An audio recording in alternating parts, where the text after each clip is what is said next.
এই তিনটি নিয়ে আসলো, এই তিনটি আমাদের আমল করা যাবে? কথা বলেন যাবে? এক নম্বর কি? গরিব মানুষকে দিচ্ছে রাহা, তার কাটা রাহা। ওরে বাবা, ভাই গড়ায় ধরে না ছাড়ি না মরব তো মরবই আমি রাখি, আমি বেশি দেখি বেশি নেই আর কি, আবার সব আর দরকার নেই।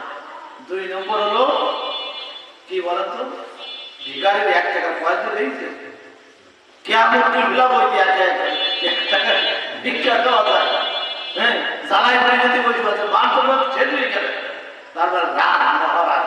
2 নম্বর হচ্ছে ধনী মানুষ হবে কৃপণ। আর 3 নম্বর হচ্ছে আলেমদের ভিতরে থাকবে অহংকার। আমরা যারা আলেম, আমাদের ভিতরে ব্যাপক অহংকার থাকবে।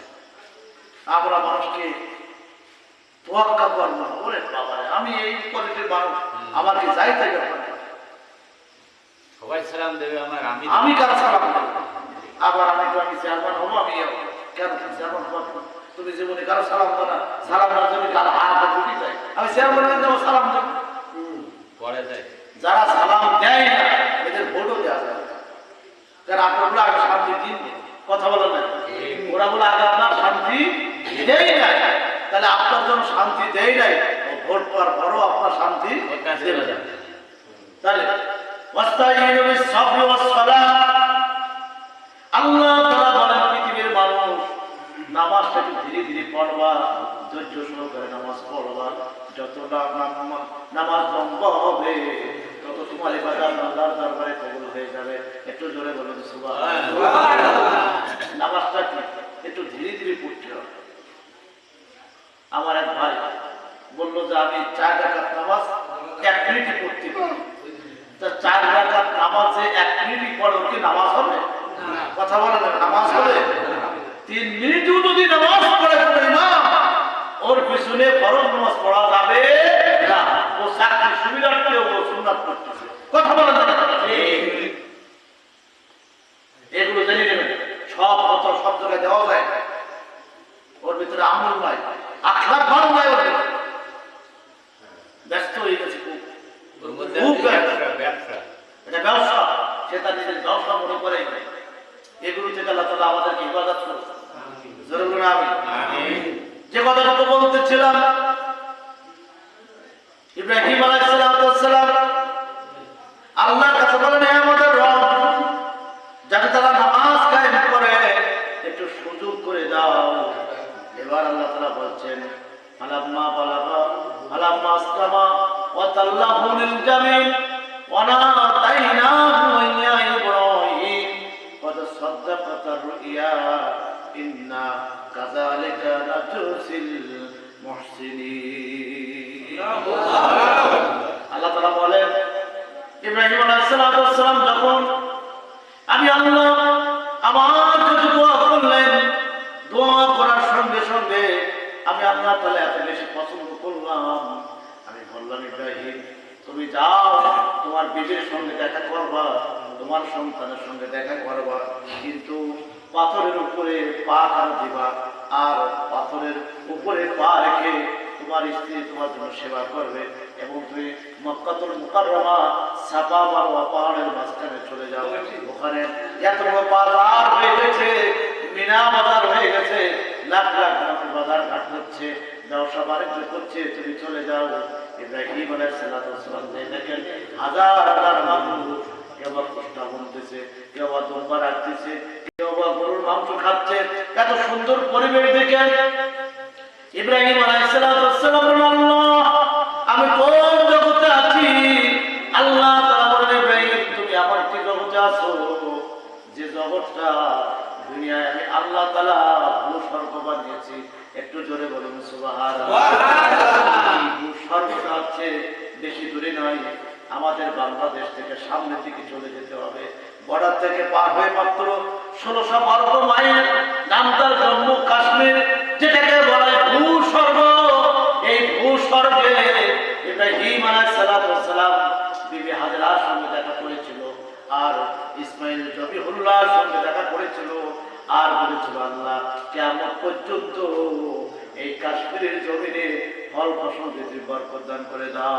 সুবহানাল্লাহ।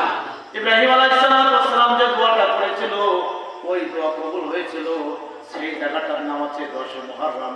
একটু জোরে বলুন সুবহানাল্লাহ। কাশ্মীরের আঙ্গুরের চাইতে টেস্ট পৃথিবীতে আর কোন আঙ্গুর নাই। এইরকম লম্বা লম্বা লম্বা লম্বা আঙ্গুর, দাম খুব কম, খাইলে মনটা ভরে যায়। এখনো পর্যন্ত ভারতের মুসলমানরা বলে এটা ভূস্বর্গের আঙ্গুর, তুমি একটু খাও না, মজা পাবা। এটা হচ্ছে আমাদের নবী ইব্রাহিম আলাইহিস সালামের দোয়ার বরকতে এই ভূস্বর্গে এই কাশ্মীরের ভিতরে এই আঙ্গুরগুলো আল্লাহ তাআলা তৈরি করে দিয়েছে। তাহলে 10 মুহররম এ আলোচনা মাহফিল দরকার আছে না? হ্যাঁ, এগুলো ওয়াজ আমার শোনাবে না, যে কি ওয়াজ করলাম এগুলো শোনাইতে পারবেন তো ইনশাআল্লাহ? হ্যাঁ, একটা ক্লিয়ার করে দিচ্ছে, আয়াতের সঙ্গে মিলাই দিচ্ছে। এই আঙ্গুরটা ছিল না আগে, আঙ্গুরটা আল্লাহ তাআলা এই 10 মুহররম আল্লাহ তাআলা আঙ্গুর গাছ দিলেন, আর বলেন এই আঙ্গুরটা তুমি জান্নাতে গেলে আবার তোমাকে আঙ্গুরের রস করে জুস করে তোমার আঙ্গুরের মদ খাওয়াবো বলে বলুন সুবহানাল্লাহ। জান্নাতের ভিতরে আঙ্গুরের মদ তোমাকে আল্লাহ তাআলা খাওয়াবে। কত সুন্দর কথা। ওয়াসিক ওয়াসিক, দৌড়ে চলে যাও, জান্নাতের ঠিকানা শুরু হয়ে গেছে, যাও জান্নাতে চলে যাও। কত সুন্দর কথা আল্লাহ তাআলা এই কথাগুলো বলেছে। এরপরে রব্বি লা তাযারনি ফারদান ওয়া আনতা খায়রুল ওয়ারিসিন, হে আমার রব আমাকে একা রেখো না, আর তুমি সর্বশ্রেষ্ঠ এবং উত্তরাধিকারী। এবার আরেকজন নবী আল্লাহ করে, আল্লাহ একা থাকতে মন চায় না, আমার বয়স হয়ে গেছে, অনেক বয়স বৃদ্ধ হয়ে গেছে। জাকারিয়া আলাইহিস সালামের 101 বছর বয়স, বাচ্চা কাচ্চা কিছুই হয় নাই, কিছুই হয় নাই। আল্লাহ তাআলা যে কোনো সবাইকে বাচ্চা দিয়েছেন, সেটাও আল্লাহর নবী হয়ে গেছিলেন। জোরে বলুন সুবহানাল্লাহ।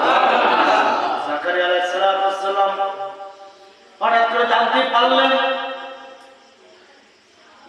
কারা যেন তাকে অপবাদ দিল। মারিয়াম আলাইহিস সালামের আপন খালু ছিল জাকারিয়া। জাকারিয়া ছিল বাইতুল মুকাদ্দাসের মসজিদের ইমাম। বাইতুল মুকাদ্দাসের দক্ষিণ উত্তর পাশে একটি সোনার পিলার আছে। আপনার ওই যে মসজিদে যেরকম এই যে পিলার আছে না, পিলার এরকম পিলার আছে সোনা দিয়ে তৈরি করা। পিলারের ভিতরে 2টা ফোকর আছে, একটা ফোকরের লাইট ফোকাস চলে গেছে জর্দা নদীর কিনারায়, আর একটা ফোকাস লাইট চলে গেছে ফোরাত নদীর কিনারায়। ওই ফোরাত নদীর কিনারা আর জর্দা নদীর কিনারায় যে লাইটটা চলে গেছে, ওই লাইটের ভিতরে আল্লাহ তাআলা 2টা জান্নাত রেখেছেন। ধরে বলেন সুবহানাল্লাহ। একটার নাম হচ্ছে জান্নাতুল খুলদ, আর একটার নাম হচ্ছে জান্নাতুল দারুস সালাম। আল্লাহ তাআলা বলেন সালামুন কাওলাম মির রাব্বির রহিম, যারা আমার সালাম দেবেন, সালামুন কাওলাম মির রাব্বির রহিম, আমি আল্লাহ তাআলা ওই সম্প্রদায়ের প্রতি দয়ালু হয়ে যাব, তার জীবন জিন্দেগীর গুনাহগুলো maaf করে দেব। সুবহানাল্লাহ। এই 2টা জান্নাত বাইতুল মুকাদ্দাস থেকে 2টো আলোর ভরা চলে গেছে। এখনো পর্যন্ত ক্যামেরাম্যান বারবার লাইটিং মারে, কিন্তু ওই লাইটের সাথে লাইট মিলাতে পারে না। লাইটে যত ফোকাস মারে এই ফোকাসের সাথে ওই ফোকাস মেলে না। কে যেন ডাকতে বলে, বলা যত ফোকাস মারো না কেন, এই ফোকাসটা আল্লাহ তাআলা নিজেই মেরেছে। এটা জান্নাতি মানুষের জন্য। কবরে আলো দেব, জান্নাতে আলো দেব, কবরে আলো দেব, জান্নাতের ভিতরে আমি আল্লাহ তাআলা নিজে কুদরতে হাত দিয়ে তাদেরকে খানা খাবো। এখানে ডিস্টার্ব করলে হবে না, তোমার কোন ক্যামেরায় ফিলিপ মারলেও ছবি উঠবে না, এই সিদ্ধান্ত আমি আল্লাহ। একটু জোরে বলুন সুবহানাল্লাহ। ভাইরা আমার, বন্ধুরা আমার, জাকারিয়া আলাইহিস সালাম বাইতুল মুকাদ্দাসের ইমাম, বাইতুল মুকাদ্দাসের ইমাম জাকারিয়া। আর মসজিদের পাশে ইমাম সাহেবের একটা ঘর থাকে না, আছে কিনা বলেন? আছে। ইমাম সাহেবের ঘরের মতো একটা ঘর ছিল। জাকারিয়া ওই মসজিদে ঘুমাতেন বাইতুল মুকাদ্দাসে। আর মা মারিয়াম ওই যে ছোট্ট ঘরে বসে বসে ইবাদত করতো, আল্লাহর গোলামি করতো। হঠাৎ করে দেখতে পেলেন মারিয়াম সন্তান পেটের ভিতরে ঢুকে গেছে। মারিয়ামকে এখনো বিবাহ হয় নাই, বিয়ে তো জীবনে কোনোদিন হয় নাই। বিয়ে ছাড়া যদি সন্তান পেটে যায়, মানুষটাকে বলবে যার সন্তান, এবং আপনার মেয়েটাকে বলবো অসভ্য, লুচ্ছা, অনেক কিছু বলবে। মারিয়ামকে আল্লাহ তাআলা বলেন বিওয়াদি করিজি জারেন ইনদা বাইতিকাল মুহাররম, আমার মারিয়াম যে ঘরের ভিতরে থাকে, যে ঘরটা পবিত্র, আর আমার মারিয়াম পবিত্র। আমি আল্লাহ তাআলা বাবা ছাড়া সন্তান দিতে পারে, এটাই হলো আমার কুদরত। একটু জোরে বলুন সুবহানাল্লাহ। মারিয়ামের পেটের বাচ্চা দেখে দেখে সবাই মনে করলো, বহু নামাজি মানুষ সেদিন মনে করলো এই কাজটা জাকারিয়া করেছে। জোরে বলুন নাউজুবিল্লাহ। এইরকম গল্প যদি পিসির মাথায় একবার শুরু হয়ে যায়, ইমাম মসজিদ খতিব খাতেম সভাপতি সবাই বললো আমরা ঈমান আনলাম। সবাইকে ও হুজুর করলেও করতে পারে, আমরা ঈমান আনলাম। কথা বলেন না, ও হুজুর করলেও করতে পারে, আমরা ঈমান আনলাম। মাত্র 10 জন মানুষ, ওয়াল ফাজরি ওয়া লায়ালিন নাস, সময়ের কসম আল্লাহ তাআলা বলেন জাকারিয়া এই উল্টো পাল্টা করেননি। এই কথাটুকু বিশ্বাস করেছিল মাত্র 10 জন মানুষ। জোরে বলুন সুবহানাল্লাহ। কয়জন মানুষ? জোরে বলুন কয়জন? তাহলে ওই 10 জন মানুষের ঈমান আমাদের সে পক্ষ আছে কি? তাদেরকে 100% নাম্বার দেওয়া যায় না? যাবে তো না? আমরা কি সে 100% নিতে রাজি আছি? ইনশাআল্লাহ। ইনশাআল্লাহ হাত হাতে দেখাই লিল্লাহি তাকবীর। তাহলে আপনার এই 10 জন বিশ্বাস করবেন। এখন 5000 মানুষের ভিতরে 10 জন কোনো খোঁজ খবর পাওয়া যায় না। ওরা 4990 জন ওরা জাকারিয়াকে মারার জন্য চলে গেল। 101 বছর বয়সে বৃদ্ধ মানুষ বারবার বলছে আল্লাহ তুমি আমারে বাঁচাও, আমার রক্ষা করো, আমার ইবাদত করো। বারবার বলছে আল্লাহ আমারে বাঁচাও।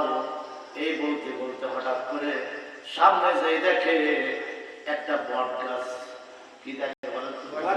বট গাছ, মতান্তরে খেজুর গাছ। আমাদের কোরাই কেটে গোপাল করে প্রতিটা মনে মনে খেজুর গাছ আছে। খেজুর গাছকে বলেন খেজুর গাছ একটু আমার সাহায্য করো। বড় তাল গাছকে বলেন তাল গাছ আমার একটু সাহায্য করো, বড় বিপদে পড়ে গেছি। তাল গাছ বললো ইব্রাহিম জাকারিয়া নবী আমি পাপ হয়ে গেলাম, আমার ভিতরে ঢোকো। এবার তাল গাছের ভিতরে ঢুকে পড়লো। ঢুকে পড়ার পরে বললেন আল্লাহ আমি নিরাপদে আছি। জাকারিয়া বলেন আমি নিরাপদে আছি। আল্লাহ বলেন নিরাপত্তা আমি তোমারে দেব না, নিরাপত্তা আমি তোমারে দেব না, নিরাপত্তা আমি তোমারে দেব না। এবার শয়তানরা আস্তে আস্তে চলে গেল। হঠাৎ করে খুনখুনে একজন বুড়ো, দেখলে মনে হয় 1000 বছর বয়স হয়ে গেছে। গালের দাঁতগুলো সব নষ্ট হয়ে গেছে, গালে কোনো দাঁত নেই, দাড়িগুলো পাতি পেকে লম্বা হয়ে গেছে, চুলগুলো সাদা হয়ে গেছে। লাঠির উপরে ভর করে সে বললো তোমরা কাকে খুঁজছো? কাকে খুঁজছো? বললো আমরা জাকারিয়াকে খুঁজছি। জাকারিয়াকে মারি ফেলাবো। আমাদের মারিয়ামকে গর্ভবতী করেছেন, দুনিয়ার মুক্তি করে বিদায় করে দেব। বলো তা পারবে না। জাকারিয়া নবী যে কোনো মস্তন্তার সাথে পারে না, যে কোনো মস্তন্তার সাথে পারে না। তোমরা কোথায় করছো বলেই তো আমাদের চোখের সামনে ছিল, হঠাৎ করে দেখলাম চলে গেছে। চলে গেছে তাই কি কাজ করো তোমরা এখন খুঁজে পারবে না? বলো জাকারিয়া একটা লাল পাঞ্জাবি পরেছিল, লাল পাঞ্জাবি একটা তোমরা হঠাৎ করে ওই যে তাল গাছের এক কন্যা থেকে বের হয়ে গেছে। বলো ওই তো তাল গাছের ভিতরে ঢুকে গেছে। বলো তাহলে কিভাবে মারবো? তাল গাছ গোড়ার থেকে কেটে ফেলাবো, তাতেও লাভ হবে, সে তো মরবে না। ওই উপর থেকে কড়া দিয়ে ছিঁড়া শুরু করো। কড়া দিয়ে ছিঁড়া শুরু করার পরে মাথার কাছে যখন জাকারিয়া নবীর কড়া যখন মাথার কাছে এসে বললো ও আল্লাহ আমারে তুমি ইবাদত করো, ওরা আমার মেরে ফেলালো, ওরা আমারে বাঁচতে দিল না। জাকারিয়া যখন এই কথা বললো আল্লাহ তাআলা বললেন জাকারিয়া খবরদার কথা যদি বলো তাহলে আপনার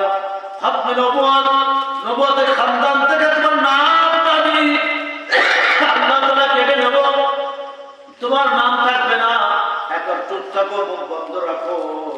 আমি আল্লাহ তাআলা আজকে পছন্দ করেছি তোমাকে 10 মুহররম আমি আল্লাহ তোমাকে শহীদ হিসেবে কবুল করব। একটু জোরে বলুন সুবহানাল্লাহ। জাকারিয়াকে পড়া দিয়ে মাথাটা টাস টাস করে কেটে টুকরা হয়ে গেল। ওই ওই যে তাল গাছটা বলেন আর যে গাছটা বলেন না কেন, ওই তাল গাছটা কোপাবার পরে জাকারিয়া নবী শহীদ হয়ে গেল। ওই গাছটা ওখানে কবরে সমাহিত করা হলো।